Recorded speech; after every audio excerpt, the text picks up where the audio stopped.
नमस्कार मित्रों, चेनलનું નામ છે વંદે સંસ્કૃતમ। હું પાઠક હિરેન આપ સૌનું ચેનલમાં સ્વાગત કરું છું। આજના આ વિડીયોમાં આપણે 10મા ધોરણના સંસ્કૃત વિષયનો 17મો ગદ્ય પાઠ કે જેનું નામ છે સ્વાભાવિકમ સાદૃશ્યમ। સ્વાભાવિકમ સાદૃશ્યમ અર્થાત સ્વાભાવિક સમાનતા અથવા તો પ્રાકૃતિક સમાનતા।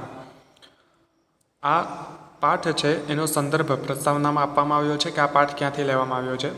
આજથી લગभग 2600 વર્ષ પહેલાં આચાર્ય પાણિનીએ અષ્ટાધ્યાયી નામના સંસ્કૃત ભાષાના વ્યાકરણ ગ્રંથની રચના કરી હતી। લગભગ 2600 વર્ષ પહેલાં પાણિની નામના એક આચાર્ય થઈ ગયા કે જેણે સંસ્કૃતનો એક શ્રેષ્ઠ વ્યાકરણ, પૃથ્વી ઉપરનું જો સૌથી સંસ્કૃત ભાષાનું શ્રેષ્ઠ વ્યાકરણ હોય તો એ પાણિની વ્યાકરણ છે। તે પાણિની વ્યાકરણની એણે રચના કરી હતી અને એ ભગવાન શંકરના આશીર્વાદથી એણે આ રચના કરી હતી। 14 સૂત્રો એણે મળ્યા, એ જ સૂત્રોમાંથી એણે સંસ્કૃત ભાષાના આખા વ્યાકરણ ગ્રંથની રચના કરી। આ ગ્રંથ છે સૂત્ર શૈલીમાં છે। સૂત્ર શૈલીમાં અર્થાત જેમાં સૂત્રો આપવામાં આવ્યા હોય। સૂત્ર કોને કહેવામાં આવે? જે ટૂંકા વાક્ય હોય એને કહેવામાં આવે છે સૂત્ર। તો સૂત્ર શૈલીમાં આ ગ્રંથ છે એ રચાયેલો છે। તો સૂત્ર શૈલીમાં લખાયેલા આ ગ્રંથમાં લગભગ 4000 જેટલા સૂત્રોમાં એટલે કે ટૂંકા વાક્યોમાં સમગ્ર સંસ્કૃત ભાષાનું વ્યાકરણ આવરી લેવામાં આવ્યું છે।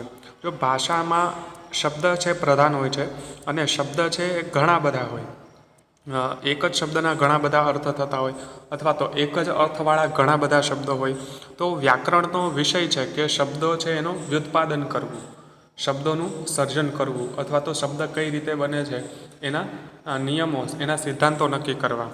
તો આ ખૂબ જ વિશાળ વિષય છે। એના માટે પણ માત્ર ને માત્ર 4000 જેટલા સૂત્રોમાં જ એણે સમગ્ર સંસ્કૃત વ્યાકરણ છે એને આવરી લીધું છે।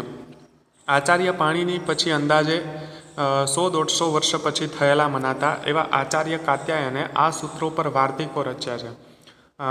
આચાર્ય પાણીની એના સમય પછી લગભગ 150 વર્ષ પછી અર્થાત 1.5 દાયકા પછી જે આચાર્ય કાત્યાયન નામના એક ઋષિ થઈ ગયા અને તેણે વાર્તિકોની રચના કરી છે। આ વાર્તિકો છે એની ખાસિયત શું હોય છે કે આ વાર્તિકોમાં પાણીનીના સૂત્ર ઉપર વિમર્શ કરવામાં આવ્યો છે। પાણીનીએ જે કોઈ સિદ્ધાંતો આપેલા છે વ્યાકરણને લગતા, તો એમાં જ્યાં કંઈ વધારે કઠિનતા હતી અથવા તો ક્યાંક અપવાદ હતો, તો એવા બધા ટોપિક ઉપર આ કાત્યાયન ઋષિ છે એણે વાર્તિકોની રચના કરી। અર્થાત એ પણ સૂત્ર શૈલી જે છે એનો વધારે વિચાર કરવામાં આવ્યો, એનો વિસ્તાર કરવામાં આવ્યો છે અથવા તો એમ કહી શકાય કે વધુ સ્પષ્ટતા કરી છે। એ પછી બીજા 100-150 વર્ષના સમય પછી આચાર્ય પતંજલિ થઈ ગયા।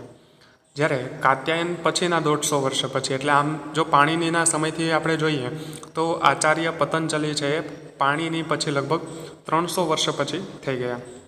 તો પતંજલિ થઈ ગયા, તેમણે આ સૂત્રો અને વાર્તિકોનો આધાર લઈને મહાભાષ્ય નામે એક ગ્રંથ રચ્યો છે। ખાસ કરીને આને મુનિત્રય કહેવામાં આવે છે। સંસ્કૃત વ્યાકરણમાં જો કોઈ પ્રધાન વૈયાકરણીય હોય તો તે છે પાણીની, કાત્યાયન અને પતંજલિ। સૌથી પહેલાં થઈ ગયા પાણીની, ત્યારબાદ કાત્યાયન અને ત્યારબાદ પતંજલિ। તો આ મુનિત્રય એણે વ્યાકરણને સમૃદ્ધ બનાવેલું છે। તો પાણીનીના 300 વર્ષ પછી અને કાત્યાયનના 150 વર્ષ પછી આચાર્ય પતંજલિ થઈ ગયા। એવું કહેવામાં આવે કે આચાર્ય પતંજલિ છે સ્વયં શેષનાગનો અવતાર હતા।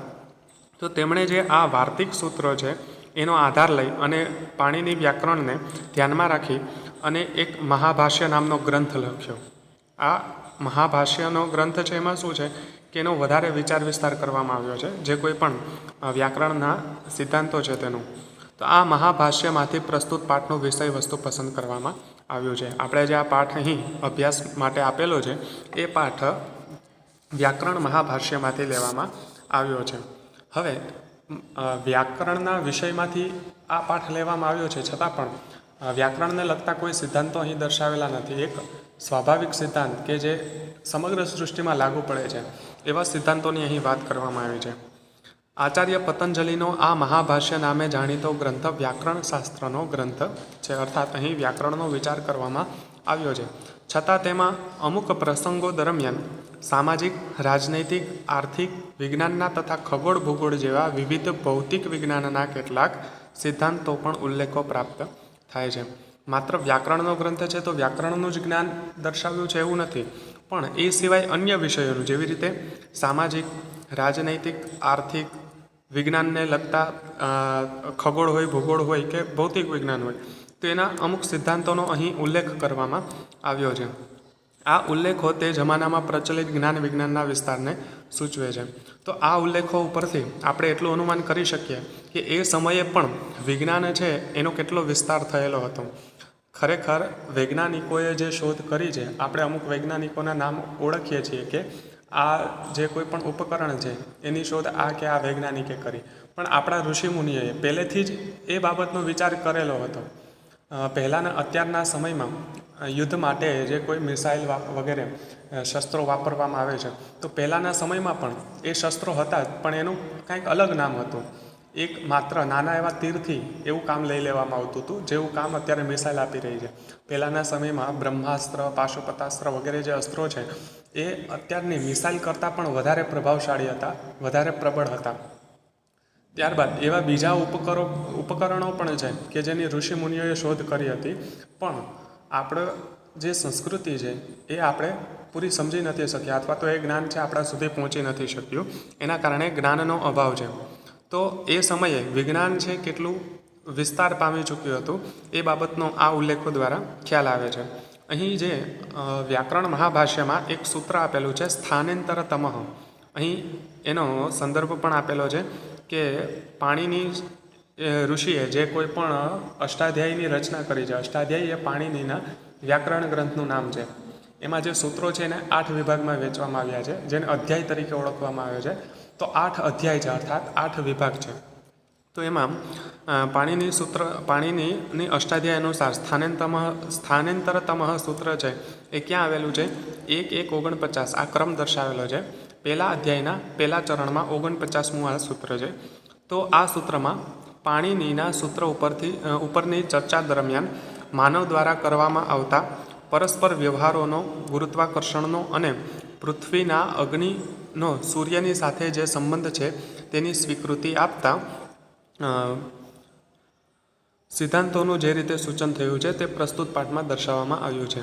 અહીં સ્થાનેન્તરતમઃ એવું પાણીનીએ જે સૂત્ર આપ્યું છે એના ઉપર પતંજલિએ જે વિચાર કર્યો છે મહાભાષ્યમાં, એ મહાભાષ્યમાંથી અહીં આ જે પાઠ છે એ લેવામાં આવેલો છે.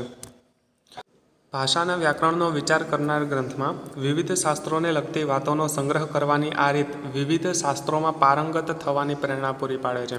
હવે આ જે ગ્રંથ છે વ્યાકરણ મહાભાષ્ય, તો એ વ્યાકરણનો ગ્રંથ છે, છતાં પણ અન્ય શાસ્ત્રનું, અન્ય વિષયોનું એમાં જ્ઞાન આપવામાં આવેલું છે.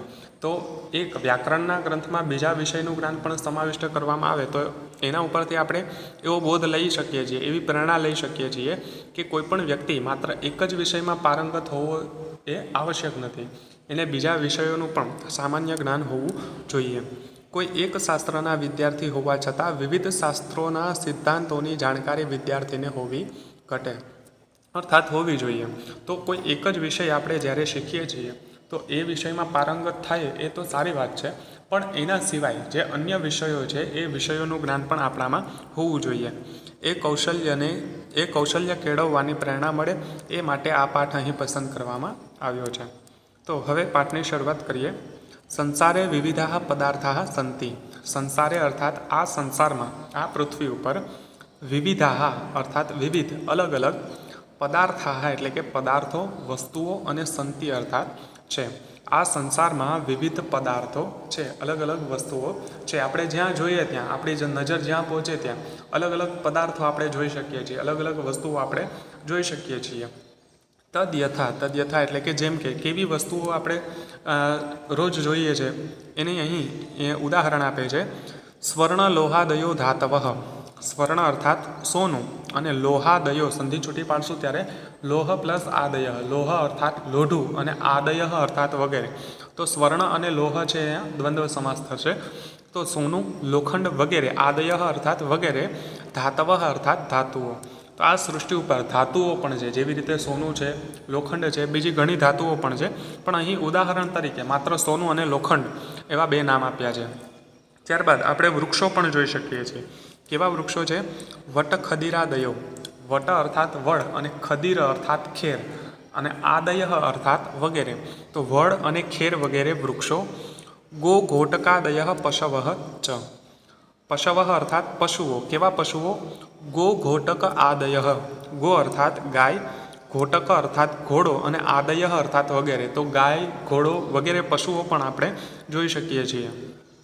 ઈશુ પુનઃ પ્રત્યેકમપી પદાર્થાઃ ભિન્નાઃ ભિન્નાઃ ભવન્તિ.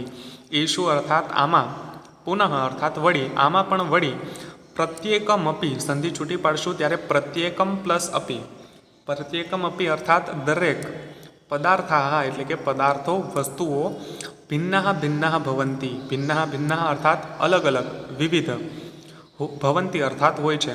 તો આમાં પણ દરેક વસ્તુઓ છે અલગ અલગ હોય છે. આપણે જોઈ શકીએ છીએ કે સોનું અને લોખંડ બંને ધાતુ છે, છતાં પણ સોનામાં અને લોખંડમાં પણ ભિન્નતા આપણે જોઈ શકીએ છીએ. બંનેના ગુણધર્મો અલગ હોય છે. એક ગુણધર્મ સામાન્ય છે કે બંને ધાતુઓ છે, છતાં પણ સોનામાં અને લોખંડમાં પણ વિવિધતા હોય છે. તો જ વિવિધતા હોય તો જ આપણે ઓળખી શકીએ કે આ સોનું છે અને આ લોખંડ છે. તો સોનું છે અને લોખંડ છે એ છે તો સમાનતા બંને વચ્ચે કે એ ધાતુ છે, પણ એમાં પણ પાછા ભિન્નતા છે કે સોનું સોનું છે, લોખંડ લોખંડ છે. બંનેના ગુણધર્મો પણ અલગ છે. તદ્યથા અર્થાત જેમ કે સ્વર્ણમ લોહાત ભિન્નમ ભવતી. સ્વર્ણમ અર્થાત સોનું, લોહાત એટલે કે લોખંડથી ભિન્નમ ભવતી, ભિન્નમ અર્થાત અલગ અને ભવતી અર્થાત હોય છે. સોનું લોખંડથી અલગ હોય છે. બંને વચ્ચે સમાનતા છે કે બંને ધાતુ છે, પણ બંને વચ્ચે પાછળ અસમાનતા પણ છે, ભિન્નતા પણ છે કે સોનું છે એ એનો જે પ્રકાર છે એ અલગ હોય છે. જેવી રીતે સોનું છે એનો રંગ અલગ હોય છે, તો એનો સોનાનો અવાજ અલગ હોય છે. તો સોનું અને લોખંડ આમ તો ધાતુ છે, છતાં પણ બંને વચ્ચે અસમાનતા પણ છે, બંને વચ્ચે ભિન્નતા પણ છે. જે ભિન્નતા આપણે નરી આંખે જોઈ શકીએ છીએ કે બંનેનો રંગ એકબીજાથી અલગ છે. અથચ અર્થાત અને પ્રત્યેક સુવર્ણખંડ પરસ્પરમ આકારેણ પ્રકારેણ ચ ભિન્ન ભિન્ન ભવતી. પ્રત્યેક અર્થાત દરેક, સુવર્ણખંડ, સુવર્ણખંડ એટલે કે સોનાનો ટુકડો, સુવર્ણ એટલે કે સોનું અને ખંડ એટલે કે ટુકડો. તો સુવર્ણખંડ ત્યાં ષષ્ઠી તત્પુરુષ સમાસ છે. સુવર્ણસ્ય ખંડ, સોનાનો ટુકડો. દરેક સોનાનો ટુકડો પણ પરસ્પરમ એટલે કે એકબીજાથી, બીજા સોનાના ટુકડાથી, આકારેણ પ્રકારેણ ચ ભિન્ન ભવતી. આકારેણ અર્થાત આકારથી અને પ્રકારેણ અર્થાત પ્રકારથી ભિન્ન ભિન્ન ભવતી, ભિન્ન ભિન્ન હોય છે, અલગ અલગ હોય છે. જો સમાનતા અને અસમાનતાની વાત અહીં કરવામાં આવી છે કે ધાતુઓ વચ્ચે સમાનતા હોય છે. જો સોનું અને લોખંડ છે તો એ બંને ધાતુ છે, એની વચ્ચે સમાનતા છે, પણ પાછી અસમાનતા પણ છે કે સોનું અને લોખંડ કહેવાય ધાતુ, પણ આમ બંને અલગ છે. ધાતુઓના પણ પેટા પ્રકાર, અને સોનામાં પણ પાછા પેટા પ્રકાર આવે છે કે દરેક સોનાનો ટુકડો એકબીજા કરતાં અલગ હોય છે, એકબીજાના આકારથી અને પ્રકારથી અલગ હોય છે. કોઈ કાનમાં પહેરવાનું આભૂષણ છે તો કોઈ ગળામાં પહેરવાનું આભૂષણ છે બંને સોનું જ, એ સમાનતા છે. પણ અસમાનતા શું છે? આકારની અને પ્રકારની. કેટલાક સોનાના ટુકડામાં સોનાનો ભાગ વધારે હોય, અન્ય ધાતુઓનો ભાગ ઓછો હોય છે. તો બીજામાં વળી સોનાનો ભાગ વધારે હોય, સોનાનો ભાગ ઓછો હોય, અથવા તો બીજી ધાતુનો ભાગ વધારે હોય છે. તો સોનાના ટુકડામાં પણ આવી ભિન્નતા આપણે જોઈ શકીએ છીએ. કયા રૂપમાં? આકારમાં અને પ્રકારના રૂપમાં સોનામાં પણ આપણે ભિન્નતા જોઈ શકીએ છીએ. તો પહેલા પેરેગ્રાફનો અર્થ જોઈએ. સંસારમાં વિવિધ પદાર્થો હોય છે, જેમ કે સોનું, લોખંડ વગેરે ધાતુઓ, વડ, ખેડ વગેરે વૃક્ષો, ગાય, ઘોડો વગેરે પશુઓ. આમાં પણ દરેક પદાર્થો એકબીજાથી અલગ અલગ હોય છે. જેમ કે સોનું લોખંડ કરતાં અલગ હોય છે, અને પ્રત્યેક સોનાનો ટુકડો પણ એકબીજાથી આકારથી અને પ્રકારથી અલગ અલગ હોય છે. અહીં માત્ર ધાતુઓનું ઉદાહરણ આપ્યું છે. એવી જ રીતે આપણે વૃક્ષોનું પણ ઉદાહરણ જોઈ શકીએ છીએ કે વડ અને ખેર છે, આમ તો બંને વચ્ચે સમાનતા શું છે કે બંને વૃક્ષ છે, છતાં પણ બંનેમાં પાછું ભિન્નતા પણ છે કે વડના પાન અલગ હોય છે, ખેરના પાન અલગ હોય છે, વડનું ફળ અલગ હોય છે, ખેરનું ફળ અલગ હોય છે, એનો બંનેનો જે બાંધો છે, બંનેનો આકાર છે એ અલગ હોય છે. એવી જ રીતે ગાય અને ઘોડો છે, તો એ બંનેમાં સમાનતા શું છે કે એ પશુ છે, છતાં પણ બંનેમાં અસમાનતા પણ છે કે ગાય છે એનો આકાર અલગ હોય છે, ઘોડાનો આકાર અલગ હોય છે, ગાયની જે મુખાકૃતિ છે એ અલગ હોય છે અને ઘોડાની મુખાકૃતિ અલગ હોય છે, ગાયનું પૂંછડું અલગ હોય છે તો ઘોડાનું પૂંછડું પણ અલગ હોય છે. આમ તો બંને વચ્ચે સમાનતા છે કે બંને પશુ જ કહેવાશે, છતાં પણ બંને વચ્ચે પણ અસમાનતા આપણે જોઈ શકીએ છીએ। વસ્તુતઃ अस्तित्वरूपेण सत्तारूपेण वा एते पदार्था परस्परम भिन्ना सन्ति इति प्रतीयन्ते। वस्तुतः एटले के खरेखर आम जोईए तो अस्तित्वरूपेण सत्तारूपेण वा, अस्तित्वरूपेण अर्थात अस्तित्वना रूपे अने सत्तारूपेण अर्थात सत्ताना रूपे। अहीं अस्तित्व अने सत्तामां शुं फेर? अस्तित्व अर्थात छे अने सत्ता अर्थात ए कार्य करे छे। तो अस्तित्व अने सत्ता कोने कहेवामां आवे? कोईपण वस्तुनुं अस्तित्व होय जे एनी उपस्थिति होय ए अस्तित्व अने एनी जे कार्य करवानी शैली छे शेमां उपयोगमां आवे छे ए एनी सत्ता। सत्ता अर्थात एने मळेलो जे कोईपण ऑथोरिटी छे ए सत्ता। तो अस्तित्व रूपे अने सत्ता रूपे एते पदार्था अर्थात आ पदार्थो जे कोईपण पदार्थो आपणे जोई शकीए छीए ते पदार्थो परस्परम भिन्नाः सन्ति इति प्रतीयन्ते। परस्परम अर्थात एकबीजाथी भिन्नाः सन्ति, भिन्नाः अर्थात अलग अने सन्ति इति संधि छूटी पाडशुं त्यारे सन्ति प्लस इति प्रतीयन्ते। प्रतीयन्ते अर्थात जणाय छे। तो खरेखर अस्तित्व रूपे अने सत्ताना रूपे आ पदार्थो छे एकबीजाथी अलग छे एवुं आपणे जणाय छे। परंतु प्रत्यक्षतः परस्परम भिन्नेषु पदार्थेषु अपि किंचित् एकं स्वाभाविकम् आंतर्यं भवति। परंतु अर्थात पण प्रत्यक्षतः एटले के प्रत्यक्ष रीते परस्परम एटले के एकबीजाथी भिन्नेषु पदार्थेषु अर्थात भिन्न पदार्थोमां अलग पदार्थोमां अपि एटले के पण किंचिदेकम कोईक एक स्वाभाविकम आंतर्यम भवति। स्वाभाविकम अर्थात स्वाभाविक आंतर्यम अपि संधि छूटी पाडशुं त्यारे आंतर्यम प्लस अपि समानता पण भवति अर्थात होय छे। देखीती रीते भले अलग देखाता होय छतां पण एनामां कंईक समानता रहेली होय। बे अलग अलग पदार्थो छे तो एमां कंईक समानता रहेली होय। जेवी रीते आपणे उदाहरण जोईए तो डस्टर आपणे जे बोर्ड साफ करवा माटे डस्टरनो उपयोग करीए छीए ए डस्टर अने एक कपड़ुं। तो देखीती रीते बंने अलग छे पण बंने पासेथी एक कार्य लई शकीए छीए कि बंनेथी आपणे बोर्डने साफ करी शकीए छीए तो ए समानता छे। पण एनो आकार एनो प्रकार छे अलग होय छे। ते पदार्थाः यदा क्रियायां प्रयुक्ताः भवन्ति तदा अस्य प्रतीतिः भवति। ते पदार्थाः एटले के ते पदार्थो यदा अर्थात ज्यारे क्रियायां प्रयुक्ताः भवति, क्रियायां अर्थात क्रियामां प्रयुक्ताः भवन्ति एटले के प्रयुक्त थाय छे ज्यारे क्रियामां उपयोगमां लेवाय छे तदा एटले के त्यारे अस्य प्रतीतिः भवति। अस्य अर्थात आनी आ वस्तुओनी प्रतीतिः भवति, प्रतीति थाय छे अथवा तो जाण थाय छे। तो ते पदार्थो ज्यारे आपणे उपयोगमां लईए छीए त्यारे आपणे एनी प्रतीति थाय छे कि अलग अलग होवा छतां पण एक छे। આપણે સ્ટૂલ ઉપર પણ બેસી શકીએ અને ખુરશી પર પણ બેસી શકીએ અથવા તો બેન્ચ ઉપર પણ બેસી શકીએ। તો જ્યારે એનો ઉપયોગ કરીએ છીએ ત્યારે ખબર પડે કે બધા વચ્ચે સમાનતા છે પણ દેખીતી રીતે અસમાનતા છે। સ્ટૂલનો આકાર અલગ હોય છે, ખુરશીનો આકાર અલગ હોય છે, બેન્ચનો આકાર પણ અલગ હોય છે। તો જ્યારે આપણે આવી વસ્તુઓને પ્રયોગમાં લઈએ છીએ, જ્યારે એનો ઉપયોગ કરીએ છીએ ત્યારે સમાનતાની આપણે ખબર પડતી હોય છે, સમાનતાની આપણે પ્રતીતિ થતી હોય છે, સમાનતાનો આપણે ખ્યાલ આવતો હોય છે। अस्य सिद्धांतस्य उपदेश, अस्य अर्थात आ सिद्धांतस्य एटले के सिद्धांतनो अथवा तो नियमनो, सिद्धांत एटले के नियम, उपदेश एटले के उपदेश। तो आ सिद्धांतनो उपदेश द्वाविंशतिशतवर्षेभ्यः पूर्वं, द्वाविंशति अर्थात शुं 22, द्वा एटले के 2 અને विंशति एटले 20, तो 2 ने 20 अर्थात 22, शत एटले के 100, तो 2200 वर्षेभ्यः अर्थात वर्षो पूर्वम एटले के पहला आचार्येण पतंजलिना, आचार्य पतंजलिए अर्थात अहीं कर्मणीनो प्रयोग करेलो छे, कर्मणी वाक्यनो प्रयोग करेलो छे एटला माटे तृतीय विभक्ति करी छे। पतंजलिना अर्थात पतंजलि द्वारा स्वकीय अर्थात पोताना व्याकरण महाभाष्ये कृतः, व्याकरण महाभाष्यमां कर्यो छे। आ सिद्धांतनो उल्लेख कोणे कर्यो छे? आचार्य पतंजलिए। केटला वर्ष पहला? 2200 वर्ष पहला। क्या करेलो छे? पोताना व्याकरण महाभाष्यमां कर्यो छे। अहीं कृतः शब्दनो प्रयोग थयो छे। कृतः शब्द छे कर्मणी कृदंत छे। तत्र ते कथयन्ति, तत्र अर्थात त्यां, ते व्याकरण महाभाष्यमां ते कथयन्ति अर्थात ते कहे छे।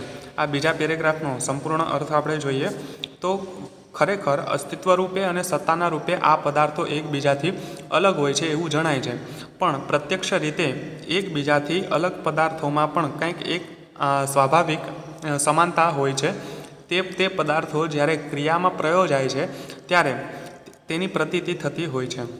આ સિદ્ધાંતનો ઉપદેશ 2200 વર્ષ પહેલાં આચાર્ય પતંજલિએ પોતાના વ્યાકરણ મહાભાષ્યમાં કરેલો છે. અને ત્યાં તે કહે છે, ત્યાં અર્થાત તે વ્યાકરણ મહાભાષ્યમાં તે કહે છે, શું કહે છે? સમાજેષુ સમાસેષુ સમવાયેષુ ચાસ્યતામ ઇત્યુક્તે નૈવ કૃશાઃ કૃશૈઃ સહાસતે. સમાજેષુ અર્થાત સમાજમાં, સમાસેષુ અર્થાત જ્યારે ભોજન સમારંભ હોય એને સમાસ કહેવામાં આવે. સમ પ્લસ આશા, આશા અર્થાત ભોજન. તો જ્યાં સાથે મળીને ભોજન કરવામાં આવતું હોય એટલે કે ભોજન સમારંભ હોય એવામાં સમવાયેષુ, સમવાય અર્થાત સમૂહ અથવા તો મેળાવડો. તો સમાજમાં, કોઈ ભોજન સમારંભમાં અથવા તો કોઈ મેળાવડાઓમાં, કોઈ સમૂહમાં ચાસ્યતામ, ચાસ્યતામની સંધિ છૂટી પાડીએ ત્યારે ચ પ્લસ આસ્યતામ, ચ અર્થાત અને, આસ્યતામ અર્થાત બેસો, ઇત્યુક્તે એટલે કે આમ કહેતા, નૈવ કૃશાઃ કૃશૈઃ સહાસતે. નૈવ અર્થાત નહીં, કૃશાઃ, કૃશાઃ અર્થાત પાતળા, જેનો શરીરનો બાંધો પાતળો હોય એને કહેવાય કૃશ. કૃશ એટલે કે પાતળું. તો કૃશાઃ અર્થાત પાતળા લોકો, કૃશૈઃ અર્થાત પાતળાઓની, સહાસતે સંધિ છૂટી પાડશું ત્યારે સહ પ્લસ આસતે, સહ અર્થાત સાથે અને આસતે અર્થાત બેસે. જ્યાં ક્યાંય સમૂહ જોડાયેલો હોય, ઘણા બધા માણસો ભેગા થયેલા હોય, ત્યાં બધાને એમ કહેવામાં આવે કે બધા બેસી જાઓ. ત્યારે કોઈ પાતળો વ્યક્તિ પાતળા વ્યક્તિની બાજુમાં બેસતો નથી. અર્થાત એવું નથી જોતો કે હું પાતળો છું તો મારે પાતળાની બાજુમાં બેસવું, હું જાડો છું તો મારે જાડાની બાજુમાં બેસવું. ત્યાં પાતળો અને જાડો વ્યક્તિ કોઈ પણ આજુબાજુમાં બેસી શકે છે. અહીં ખાસ કરીને જોઈએ તો ઉપપદ વિભક્તિનો પ્રયોગ થયેલો છે. સહ શબ્દના યોગમાં કૃશ શબ્દ હોવાથી એ કૃશ શબ્દની તૃતીય વિભક્તિ બહુવચન કરવામાં આવ્યું છે. આ ઉપપદ વિભક્તિનો પ્રયોગ છે. સહ શબ્દના યોગમાં તૃતીય વિભક્તિ થાય. તો અહીં સહ શબ્દના યોગમાં કૃશ શબ્દ છે એટલા માટેની તૃતીય વિભક્તિ કરી છે. તો જ્યારે સમાજમાં, ભોજન સમારંભમાં અથવા તો કોઈ મેળાવડામાં અથવા તો સમૂહમાં લોકો ભેગા થયા હોય અને બેસો એવું કહીએ, અર્થાત તેને બેસવા માટેનો આદેશ આપીએ, ત્યારે કોઈ પાતળો વ્યક્તિ છે એ એવું નથી વિચારતો કે મારે પાતળાની સાથે બેસવું જોઈએ.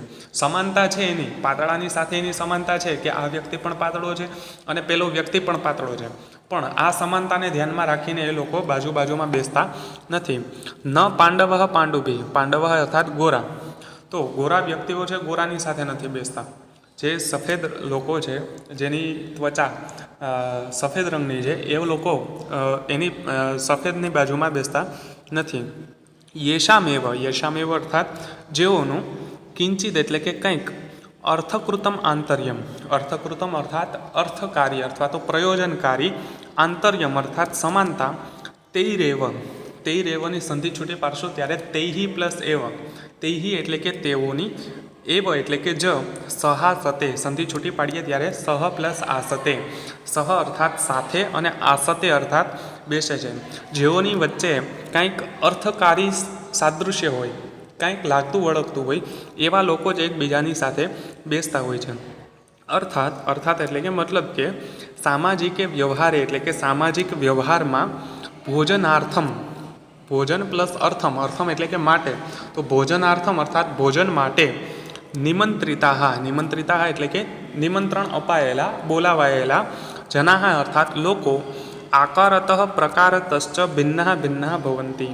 આકારતઃ અર્થાત આકારથી અને પ્રકારતઃ અર્થાત પ્રકારથી ભિન્ના ભવંતી અલગ અલગ હોય છે તો બધા જ માણસો એ સાદૃશ્ય છે, છતાં પણ આકારથી અને પ્રકારથી અલગ અલગ હોય છે.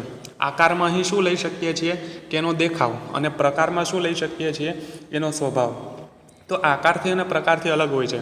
કોઈ વ્યક્તિ છે તો એનું માથું મોટું હોય, કોઈનું માથું નાનું હોય, કોઈ વ્યક્તિ જાડો હોય, કોઈ વ્યક્તિ પાતળો હોય, કોઈનું નાક લાંબુ હોય, કોઈનું નાક નાનું હોય, કોઈની આંખ મોટી હોય, કોઈની આંખ નાની હોય. તો આ રીતે શરીરમાં ભિન્નતા આપણે જોઈ શકીએ છીએ. છે બધા માણસો છતાં પણ અસમાનતા શું છે કે એનો આકાર અને પ્રકાર છે અલગ હોય છે. કોઈનો સ્વભાવ સારો હોય, કોઈનો સ્વભાવ ખરાબ હોય, તો એ પ્રકારની ભિન્નતા થાય. તો જ્યારે આવા મેળાવડાઓ થાય છે સામાજિક વ્યવહારમાં ભોજન માટે અથવા તો બીજા કોઈ પણ ઉદ્દેશ્યથી કોઈ પણ વ્યક્તિઓને આમંત્રિત કરવામાં આવે છે, અથવા તો લોકો જ્યાંનો સમૂહ જ્યારે મળે છે ત્યારે આકારથી અને પ્રકારથી લોકો છે બધા અલગ અલગ હોય છે. પરંતુ એટલે કે પણ યદા અર્થાત જ્યારે તેષામ અર્થાત તેઓની ભોજન વિધો પ્રવૃત્તિ ભવતી, ભોજન વિધિમાં પ્રવૃત્તિ થાય છે, અર્થાત ભોજન માટે એ લોકો બેસે છે, ભોજન કરવા લાગે છે, ત્યારે તદા અર્થાત ત્યારે તે અર્થાત તેઓ સ્વકીયમ આંતરિકમ સમાનત્વમ પશ્યંતઃ, સ્વકીયમ એટલે કે પોતાના આંતરિકમ સમાનત્વમ, આંતરિક સમાનતાને, પશ્યંતઃ અર્થાત જોતા, પરસ્પરમ નિકટાસનાહ ભવંતી, પરસ્પરમ અર્થાત એકબીજાની નિકટાસનાહ, નિકટ અર્થાત નજીક, અને આસન અર્થાત બેઠકવાળા. તો અહીં બહુવ્રીહી સમાસ છે, નજીક બેઠેલો છે તેઓ તેમ. તો નજીક બેઠેલા ભવંતી અર્થાત હોય છે. તો જ્યારે આવા સમૂહ ભેગા થાય છે ત્યારે જ્યારે એને કહેવામાં આવે કે બેસો, ત્યારે એકબીજાના આકારને નથી જોતા. ભલે પછી ઓળખતા ન હોય, સામેવાળો વ્યક્તિ પાતળો છે અને હું પર પાતળો હું, તો એવું ન વિચારવામાં આવે કે એ વ્યક્તિ પાતળો છે તો મારે એની સાથે બેસવું જોઈએ. પણ જે આપણી સાથે જે કોઈ પણ આંતરિક રીતે જોડાયેલા છે, અર્થાત આપણા પરિચિત લોકો છે, એની પાસે આપણે બેસતા હોઈએ છીએ. ભલે પછી તે વ્યક્તિ જાડો હોય અને આપણે પાતળા હોઈએ, છતાં પણ આવું કંઈક સમાનતા જોઈ, આંતરિક સમાનતાને જોઈ અને આપણે બેસતા હોઈએ છીએ. જેવી રીતે આપણા મિત્રો હોય તો આપણે એને મિત્રની બાજુમાં બેસતા હોઈએ છીએ, કોઈ અજાણ્યા વ્યક્તિની બાજુમાં નથી બેસતા. જ્યારે કોઈ સમૂહમાં આપણે સાથે મળીએ છીએ ત્યારે સૌથી પહેલાં આપણે શું કરીએ છીએ કે આપણા ઓળખીતા કેટલા છે એને આપણે જોઈએ છીએ, એને આપણે ઓળખીએ છીએ, એની નજીક જઈએ છીએ અને એ લોકોની સાથે આપણે સમય પસાર કરીએ છીએ.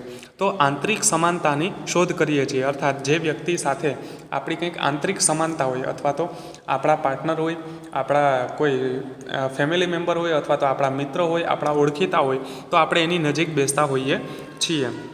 આકારેણ કશ્ચિત કૃશઃ જનઃ કૃશેન સહ ન તિષ્ઠતિ, આકારેણ અર્થાત આકારથી, કશ્ચિત કૃશઃ, કશ્ચિત એટલે કે કોઈક, કૃશઃ અર્થાત પાતળો, જનઃ અર્થાત વ્યક્તિ, કૃશેન સહ એટલે કે પાતળાની સાથે, ન તિષ્ઠતિ અર્થાત નથી બેસતો, તિષ્ઠતિ અર્થાત બેસતો. તો આકારથી કોઈ પાતળો વ્યક્તિ પાતળાની સાથે બેસતો નથી, બેસે છે પણ એની વચ્ચે પણ કંઈક આંતરિક સમાનતા હોય તો જ એ બેસે છે. પાતળો પાતળાની બાજુમાં બેસે જ નહીં એવું નથી, પણ પાતળાની જો સમાનતા બીજા કોઈ પાતળા વ્યક્તિ સાથે આંતરિક સમાનતા હોય, અર્થાત અન્ય કોઈ સંબંધ હોય, તો એ પાતળાની સાથે બેસે છે. પણ એવું ન વિચારે કે આ પાતળો છે તો એટલે જ મારે એની પાસે બેસવું જોઈએ. તો આકારથી કોઈ પાતળો વ્યક્તિ પાતળાની બાજુમાં બેસતો નથી. ન તું કશ્ચિત પીનઃ પીનેન સહ, ન તું અર્થાત નહીં, કશ્ચિત એટલે કે કોઈ, પીનઃ અર્થાત જાડો, અને પીનેન સહ જાડાની સાથે. અહીં પણ સહ શબ્દના યુગમાં પીન શબ્દ છે એટલા માટે એની તૃતીય વિભક્તિ કરવામાં આવી છે. તો કોઈ જાડો વ્યક્તિ જાડાની સાથે બેસે નહીં, જાડાની સાથે પણ બેસી શકે પણ આંતરિક સમાનતા હોય તો બેસે. આંતરિક સમાનતા વિના કોઈ વ્યક્તિ એવું જ ન વિચારે માત્ર ને માત્ર કે આ જાડો છે એટલે મારે એની બાજુમાં બેસવું જોઈએ. પરંતુ એટલે કે પણ યેશામ અર્થાત જેઓનું કિંચિત અર્થકૃતમ, કિંચિત એટલે કે કંઈક, અર્થકૃતમ અર્થાત અર્થકારી, પ્રયોજનકારી અર્થાત પ્રયોજનકૃતમ અર્થાત પ્રયોજનકારી, સાદૃશ્યમ ભવતી, સાદૃશ્યમ અર્થાત સમાનતા, અને ભવતી અર્થાત હોય, તત સાદૃશ્યમ અનુસરંતઃ, તે સાદૃશ્યને અનુસરંતઃ અર્થાત અનુસરતા, તે સાદૃશ્ય અનુસાર, તે સમાનતા અનુસાર, તે એવ પરસ્પરમ, તે એવ અર્થાત તેઓ જ, પરસ્પરમ અર્થાત એકબીજાની, નિકટાસનાહ અર્થાત નજીક બેઠેલા, અને ભવંતી અર્થાત હોય છે, નજીક બેસતા હોય છે. જેઓની વચ્ચે કંઈક આંતરિક સમાનતા હોય છે તેની સાથે એ નજીક બેસતા હોય છે. અહીં એના ઉદાહરણ પણ આપેલા છે, જેવી રીતે માતુલ કુલાહ માતુલ કુલૈહી સહ, માતુલ કુલાહ અર્થાત મામાના કુળના, માતુલ કુલૈહી સહ મામાના કુળની સાથે, મામાના કુળના લોકો છે મામાના કુળની સાથે બેસતા હોય છે. જેવી રીતે ઉદાહરણ રીતે આપણે જોઈએ છીએ કે આપણા ઘરે કોઈ પ્રસંગ હોય તો આપણે આપણા પિતાના સંબંધીઓને પણ બોલાવીએ છીએ અને આપણા માતાના સંબંધીઓને પણ બોલાવીએ છીએ. તો મોટાભાગે કેવું થતું હોય છે કે આપણા જે માતાના સંબંધિત છે એ બધા માતાના સંબંધવાળા લોકોની સાથે બેસે છે વધારે પડતા, અને જે પિતાના સંબંધના લોકો છે, જે કાકાના સંબંધિત લોકો છે, એ કાકાની સાથે અથવા તો પિતાની સાથે બેસતા હોય છે. સ્વાભાવિક રીતે શરૂઆતમાં આવી અને મળે છે, એકબીજાના ખબર અંતર પૂછે છે, એ વાત યોગ્ય છે. પણ જ્યારે વધારે સમય પસાર કરવાનો હોય છે ત્યારે મામાના કુળના લોકો મામાના કુળની સાથે અને પિતાના કુળના લોકો છે પિતાના કુળની સાથે બેસે છે. પિતૃવ્યાહ પિતૃવ્યહી સહ, પિતૃવ્યાહ એટલે કે પિતા સંબંધિત, પિતૃવ્યહી સહ પિતૃવ્યની સાથે, ઉપવેશિનઃ ઉપવેશિભિઃ, ઉપવેશિનઃ અર્થાત પાડોશીઓ, ઉપવેશિભિઃ એટલે કે પાડોશીઓની સહ અર્થાત સાથે, અને તિષ્ઠંતી અર્થાત બેસે છે. તો આવા જ્યારે પ્રસંગોમાં મામાના કુળના લોકો મામાના કુળની સાથે, પિતાના કુળના લોકો પિતાના કુળની સાથે, અને આપણા પાડોશીઓ છે પાડોશીઓની સાથે બેસતા હોઈએ છીએ. જેવી રીતે આપણા ઘરે કોઈ પ્રસંગ હોય તો આપણે આપણા પાડોશીને પણ બોલાવીએ છીએ, પિતાના કુળના લોકોને પણ બોલાવીએ છીએ, અને માતાના કુળના લોકોને પણ બોલાવીએ છીએ. તો જ્યારે બેસવાનું આવે, વધારે સમય પસાર કરવાનું આવે, ત્યારે આપણા પાડોશીઓ છે એ આપણા પાડોશીઓની સાથે બેસતા હોય છે. પિતાના કુળના લોકો પિતાના કુળની સાથે, અને માતાના કુળના લોકો માતાના કુળની સાથે. કારણ કે પિતાના કુળના લોકો ને માતાના કુળના લોકો સાથે સંબંધ તો હોય છે, પરિચય પણ હોય છે, ઓળખાણ પણ હોય છે, પણ જ્યારે વધારે સમય પસાર કરવાની વાત આવે ત્યારે એ લોકો એના નજીકના સંબંધીઓને વધુ ગોતતા હોય છે. એવમેવ એટલે કે એ જ રીતે ગવાદીનામ પશુનામ અપી પ્રવૃત્તિ ભવતી. ગવાદીનામ અર્થાત ગાય વગેરે, પશુનામ અપી એટલે કે પશુઓની પણ પ્રવૃત્તિર્ભવતી પ્રવૃત્તિ થાય છે. પ્રવૃત્તિર્ભવતીની જ્યારે સંધિ છૂટી પાડશું ત્યારે પ્રવૃત્તિ પ્લસ ભવતી પ્રવૃત્તિ થાય છે. તો એ જ રીતે ગાય વગેરે પશુઓની પણ પ્રવૃત્તિ થાય છે. માત્ર માણસોમાં જ આ સિદ્ધાંત જોવા નથી મળતો, ગાય વગેરે પશુઓમાં પણ આ સિદ્ધાંત જોવા મળે છે. એનું પણ ઉદાહરણ આપે છે. ગાવો દિવસમ ચરિતવત્યો સાયંકાલે ગોષ્ઠેષુ સમાગત્ય યો યસ્યાહ વત્સો ભવતી તેન સહ શેરતે. ગાવો અર્થાત ગાય, દિવસમ ચરિતવત્યો દિવસે ચરીને, દિવસે તે જ્યારે ચરવા જાય છે ત્યાર પછી સાયંકાલે એટલે કે સાંજના સમયે ગોષ્ઠેષુ સમાગત્ય, ગોષ્ઠ અર્થાત વાળો, સમાગત્ય અર્થાત આવીને, સમાગત્ય છે સંબંધક કૃદન છે. તો જ્યારે ગાય છે દિવસ દરમિયાન બહાર ચરવા જાય છે અને સાંજના સમયે જે ફરી પાછી ગોષ્ઠમાં આવે છે અર્થાત વાડામાં આવે છે, ત્યારે યો યસ્યાહ વત્સો, યો અર્થાત જે, યસ્યાહ અર્થાત જેનો, અને વત્સ અર્થાત વત્સ અથવા તો વાછરડું, ભવતી અર્થાત હોય, તેન સહ શેરતે, તેન સહ અર્થાત તેની સાથે, અને શેરતે અર્થાત સૂવે છે અથવા તો રહે છે.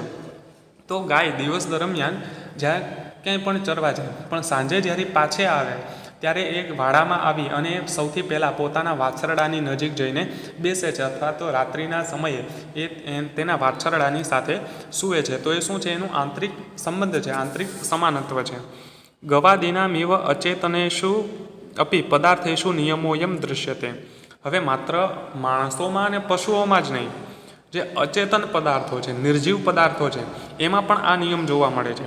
ગવાદીનામ ઇવ સંધિ છૂટી પાડશું ત્યારે ગવાદીનામ પ્લસ ઇવ, તો ગાય વગેરેની જેમ અચેતનેષુ અર્થાત અચેતન, નિર્જીવ, જેનામાં ચેતન નથી એવા, જેનામાં પ્રાણ નથી, જેનામાં જીવ નથી, એને કહેવાય અચેતન અર્થાત નિર્જીવ. અપી અર્થાત પણ પદાર્થેષુ પદાર્થોમાં, નિયમોયમ સંધિ છૂટી પાડશું ત્યારે નિયમ પ્લસ અયમ, અયમ એટલે કે આ, નિયમ એટલે કે નિયમ, આ નિયમ કયો નિયમ? કે એકબીજાની નજીક રહેવાનો નિયમ, આંતરિક સમાનતાને જોઈ અને એકબીજાની નજીક રહેવાનો નિયમ છે એ દૃશ્યતે જોવા મળે છે. ગાયની જેમ અચેતન પદાર્થોમાં પણ આ નિયમ છે જોવા મળે છે. તદ્યથા, તદ્યથા એટલે કે જેમ કે, સંધિ છૂટી પાડશું ત્યારે તત પ્લસ યથા, તત યથા અર્થાત જેમ કે, લોષ્ટઃ ક્ષિપ્તો બહુ વેગમ ગત્વા નૈવ તિર્યક ગચ્છતિ. લોષ્ટઃ અર્થાત માટીનું ઢેફું, એને કહેવામાં આવે લોષ્ટઃ.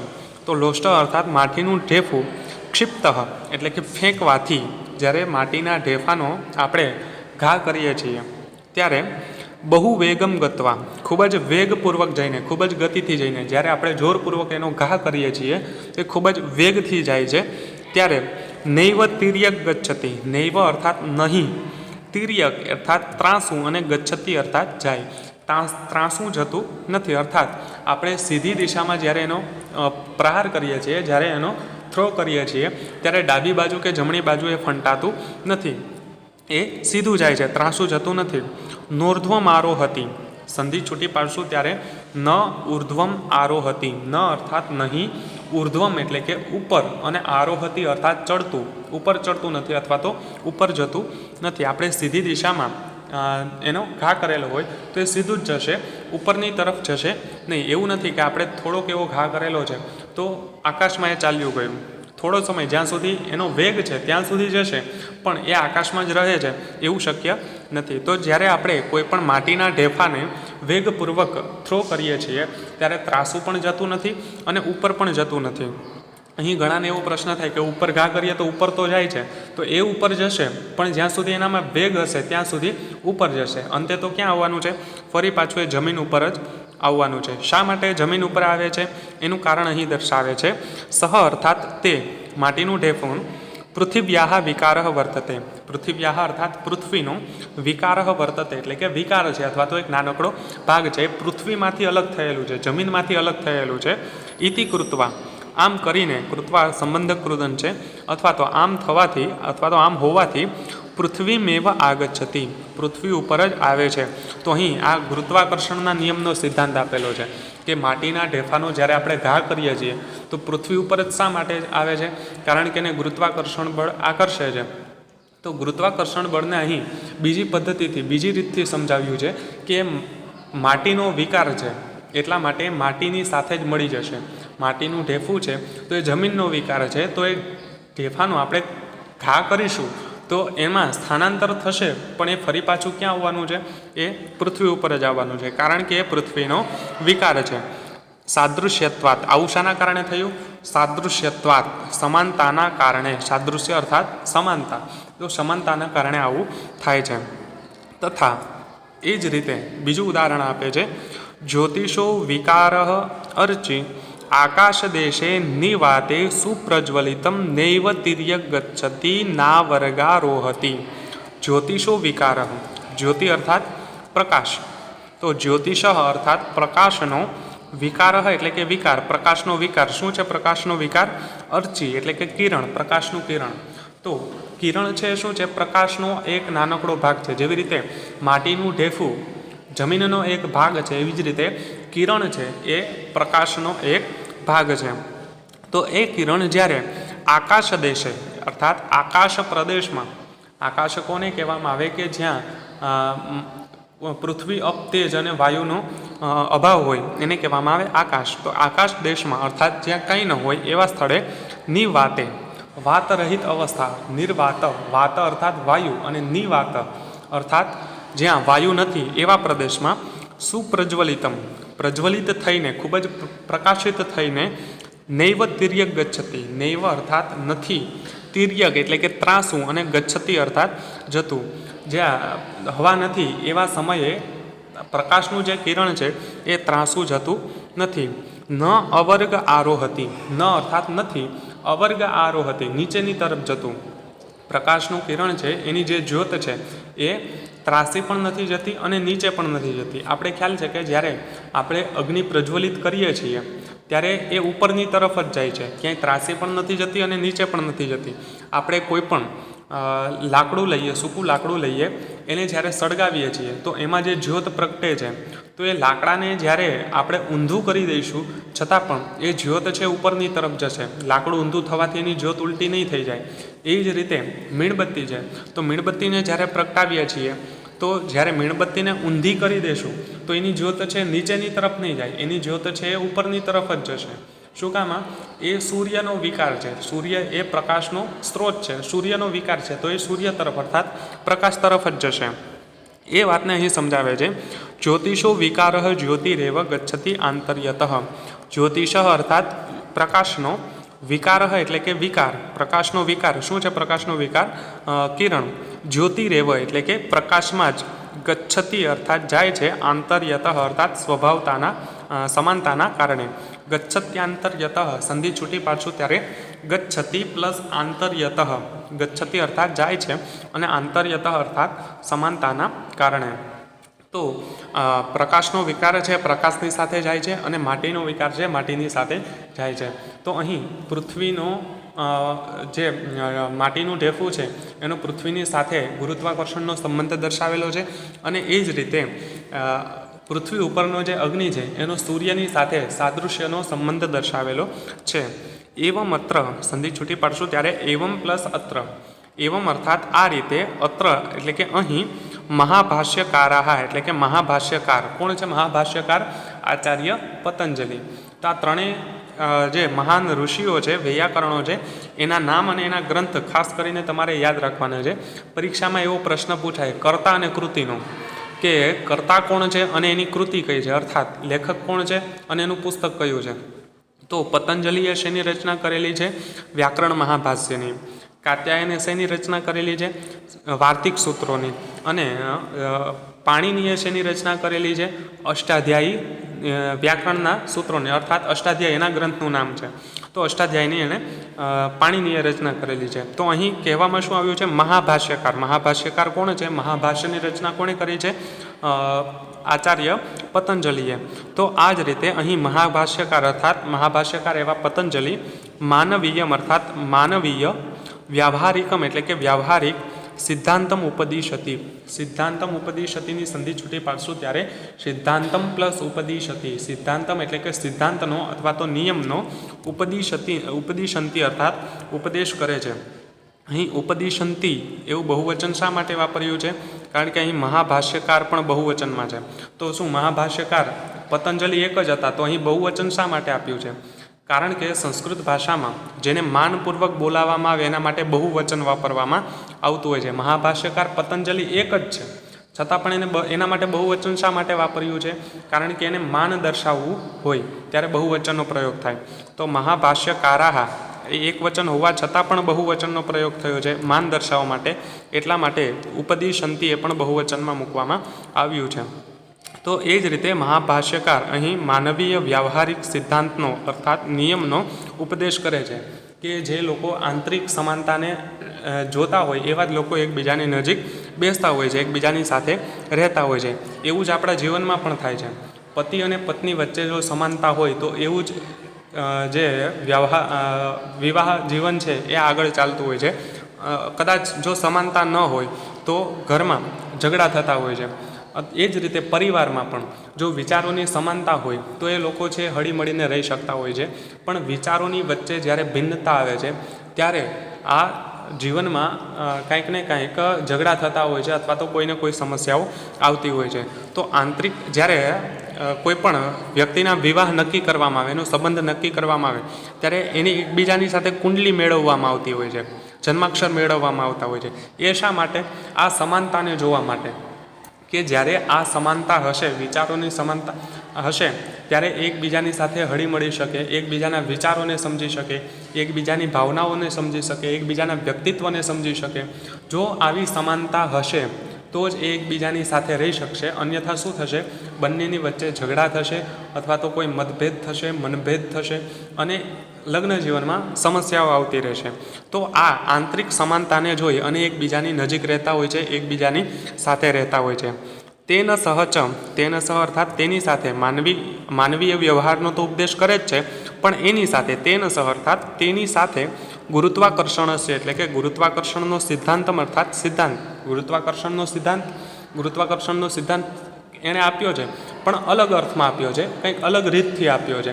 કે જેવી રીતે માટીનું ઢેફું છે માટીની સાથે જ મળે છે તો એ ગુરુત્વાકર્ષણ જ છે, પણ એને અલગ રીતે અહીં બીજું નામ આપ્યું છે. ગુરુત્વાકર્ષણને સમાનતાનું નામ આપ્યું છે કે માટીનો વિકાર છે એ માટીની સાથે ઢેફું છે માટીની સાથે મળે છે. તો ગુરુત્વાકર્ષણનો સિદ્ધાંત અને પાર્થિવાગ્ને હે સૂર્યણ સહ સંબંધ. પાર્થિવાગ્નિ કોને કહેવામાં આવે? પૃથ્વી ઉપરનો જે અગ્નિ છે એને કહેવાય પાર્થિવ અગ્નિ. તો પૃથ્વી ઉપરના રહેલા જે અગ્નિ છે એનો સૂર્યણ સહ સંબંધ, સૂર્યની સાથે સંબંધ. કોઈ પણ અગ્નિની જ્યોત છે એ હંમેશા ઉપરની તરફ શા માટે જાય છે? કારણ કે સૂર્ય તરફ આકર્ષાય છે. એ સમાનતાના કારણે કે સૂર્ય છે અગ્નિનો સ્ત્રોત છે, તો કોઈ પણ અગ્નિ છે સૂર્યની તરફ ગતિ કરશે. સૂર્યનું સ્થાન ઉપરની તરફ છે, આકાશ દેશમાં છે, તો કોઈ પણ અગ્નિની જ્યોત છે એ આકાશની તરફ જશે. તો સૂર્યની સાથે સંબંધ સિદ્ધાંતમ એટલે કે સિદ્ધાંત સૂચયંતી અર્થાત સૂચવે છે. જો આ વિડીયો તમને પસંદ આવ્યો હોય તો લાઈક કરો. આશા રાખું છું કે આ પાઠ તમને સમજાઈ ગયો હશે. ચેનલને સબસ્ક્રાઈબ કરો અને બેલ આઇકનને પ્રેસ કરો જેથી કરીને આવનારા વિડીયો છે તમને મળતા રહે. જો તમે 10મા ધોરણના કે 9મા ધોરણના કે કોઈ પણ ધોરણના સંસ્કૃત ભાષાને લગતા કોઈ પણ વિડીયો જોવા માગતા હોય, તમારી રીતે અભ્યાસ કરવા માગતા હોય તો આ ચેનલના પ્લેલિસ્ટ ઉપર જઈ અને તમારા ધોરણનું ફોલ્ડર તમને મળી જશે, પ્લેલિસ્ટ મળી જશે. એમાં જઈને તમે કોઈ પણ પાઠના વિડીયો જોઈ શકો છો. આ વિડીયોને તમારા મિત્રો સુધી શેર કરો. કોઈ પણ પ્રશ્ન હોય તો તમે કોમેન્ટ કરી શકો છો. ટૂંક સમયમાં નવા પાઠ સાથે ફરી મળીશું. જયતુ સંસ્કૃતમ.